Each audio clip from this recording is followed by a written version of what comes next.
Kia ora te whānau. Okay, kia ora meaning hello. Te meaning the, whānau meaning family. Kia ora te whānau.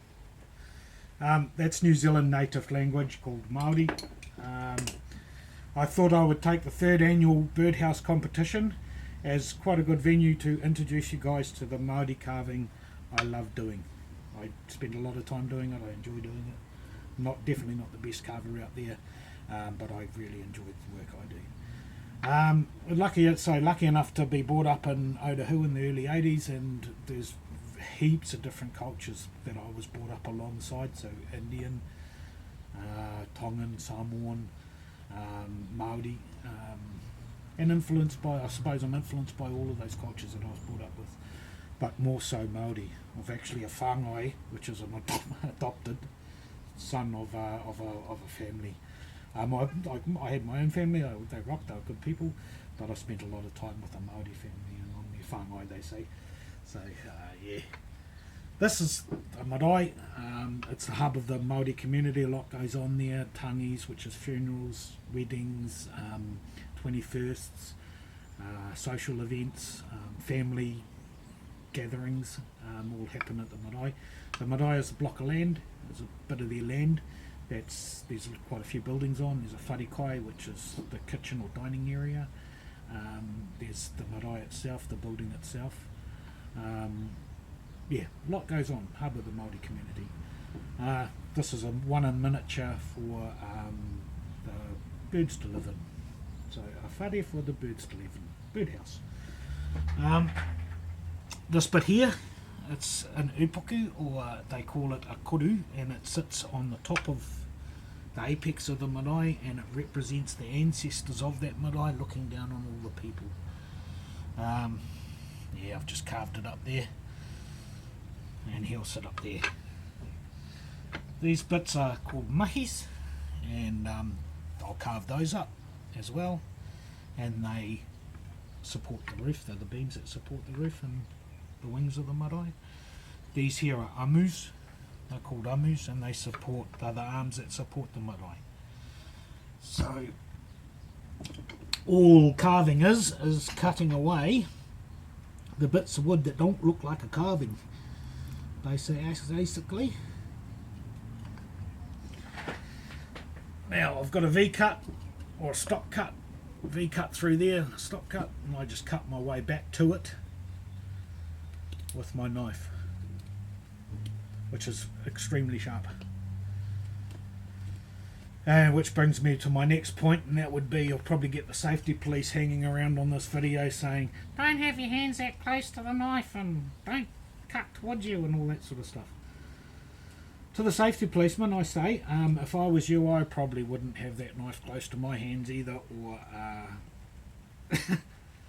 yeah, you know, or you're going to cut yourself. And I did. I spent time cutting myself, got my scars to prove it. Basically, this is the ouchy side of the knife, and this here is the blunt side of the knife. Rule of thumb, keep your thumbs away from the sharp side of the knife and behind the blunt side, and you'll be fine. It'll be all good. Now you can get, if you're going to get into carving, you can get gloves that'll protect your hands. And when you're new to carving, I suggest doing that, because you will cut yourself. You will slip, especially before you learn how to sharpen your chisels properly. I'm going to get back to you when I progress further on in this build, because the video length is 10 minutes. So yeah, cheers Brian. So a little bit of Kiwiana for you all. Go the mighty All Blacks. Now the All Blacks are our rugby team. We're pretty good, like won the World Cup. And yeah, we rock at that game. One of the national games. Yeah, hunting, fishing, gotta love that for New Zealand. What else? Oh, peanut slabs, they're about yay long. Whitakers, they're full of peanuts and chocolate and all things goodness and yummy. On the food track, the Hangi. That's the way the Māori cook food, or kai. Oh my god, if if you ever come to New Zealand, get a peanut slab and have a hangi. Well, and tip top ice cream. So the hangi works, it's a big hole in the ground, you dig a big hole in the ground, you fill food, put food in trays, wrap in cabbage leaves, like meat and veg and all sorts of stuff like that. And in the pit, you build a fire. On that fire are some rocks, and the rocks heat up. The hole heats up. You empty the ashes out of the hole. You leave the rocks in the hole. You put the tray of food on top of the rocks. You put sacks over the tray of food.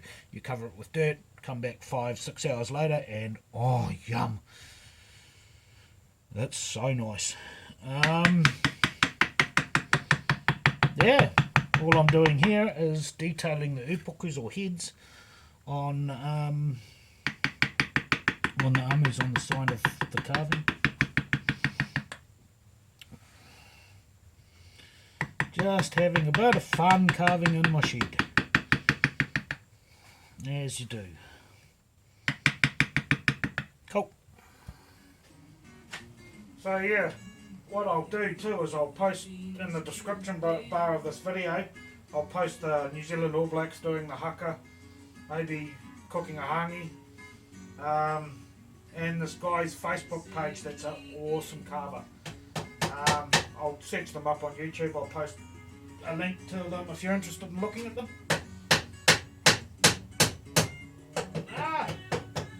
Don't you hate it when panel pins bend? Damn bread nails.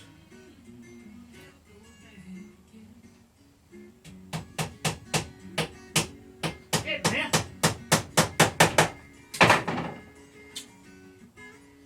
I've just put a couple of cleats in there to support the centre of the roof. Hope you can see it. And that goes on there. That goes on there when I finish carving it. The mihis up there, and could it goes on there. Yay. Almost there.